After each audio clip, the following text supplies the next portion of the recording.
Tu fais quoi dans la vie? Quand tu te présentes, tu as l'habitude de te définir par ton emploi. Ce que tu fais dans la vie, c'est ton job, pas tes moments ciné, cuisine, vélo ou bricolage. Ton emploi te confère une place dans la société et une identité professionnelle et personnelle.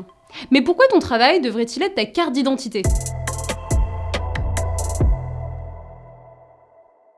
Quand tu t'identifies à ton job, tu donnes des repères aux autres pour comprendre rapidement qui tu es et te situer dans l'espace social. Je suis Jean-Pierre Mariel. Oui. L'acteur. On cite son métier plutôt que ses opinions politiques ou ses passions, comme si c'était l'étiquette la plus fidèle, qui reflète nos valeurs, nos choix de vie et notre histoire perso. C'est ce que décrit Sartre dans L'être et le néant à propos du garçon de café qui joue au garçon de café, en exagérant ses manières pour satisfaire pleinement l'image que les autres se font de lui, au point de se fondre entièrement dans ce rôle. The jump seat is open. It's been a while since I've done this. Which one's the jump seat again? Bref, notre travail, c'est le rôle social qu'on essaye de bien jouer. Mais pourquoi est-ce le travail et pas une autre activité qui nous place dans la société? Pour le sociologue Robert Castel, c'est hyper récent en fait. Dans l'Ancien Régime, les individus sont répartis dans 3 ordres, le tiers-état, le clergé et la noblesse. Et seul le tiers-état travaille. Les 2 autres ont des fonctions honorifiques, spirituelles, militaires ou politiques, mais qui ne sont pas considérées comme du travail. Pour Castel, c'est quand la structure de la société change, d'abord à la fin du Moyen-Âge, puis à la Révolution industrielle, avec l'apparition de personnes sans place sociale assignée, que le travail vient les fixer à un endroit qu'ils doivent respecter. Vous tournez dans un film historique, là?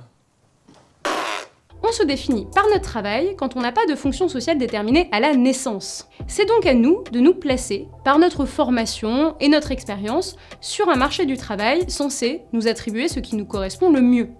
Mais pour Nietzsche, cette impression de liberté est une illusion totale. Déjà, on est tous contraints de travailler plutôt que de ne pas travailler pour payer les factures et pour s'insérer dans la société où tout le monde travaille. En plus, souvent, on ne choisit pas vraiment notre carrière, qui est déterminée par 1000 facteurs hors de contrôle.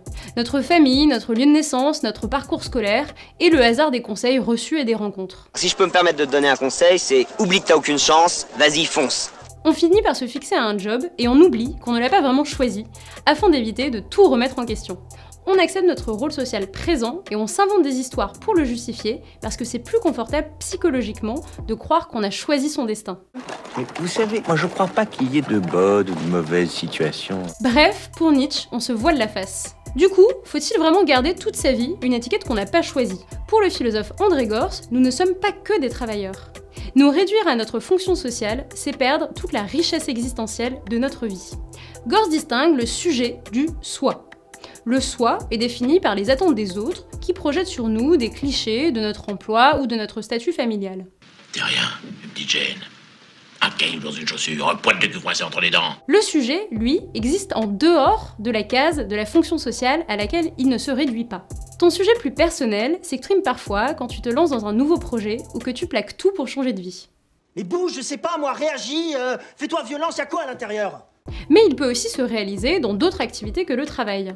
Gorz nous invite donc à nous méfier des étiquettes pro qui sont toujours des clichés réducteurs qui nous empêchent de comprendre qui on est vraiment. Aujourd'hui, est-ce encore pertinent de se définir par son travail avec 10% de chômage et la fin des carrières à vie dans la même boîte? Ou quand beaucoup de travailleurs vivent des reconversions, cumulent plusieurs emplois ou ne conçoivent leur job que de façon alimentaire? Pour Robert Castel, la précarité et l'instabilité actuelle du marché de l'emploi fragilisent la fonction sociale d'insertion du travail. Le travail ne permet plus à tout le monde de se définir socialement. Alors, quelles autres activités pourraient le remplacer? Gynécologue! Ça vous dit quelque chose, TQ, monsieur le commissaire? Et toi, par quoi d'autre que ton travail voudrais-tu te définir et te présenter? Viens nous raconter ça en commentaire.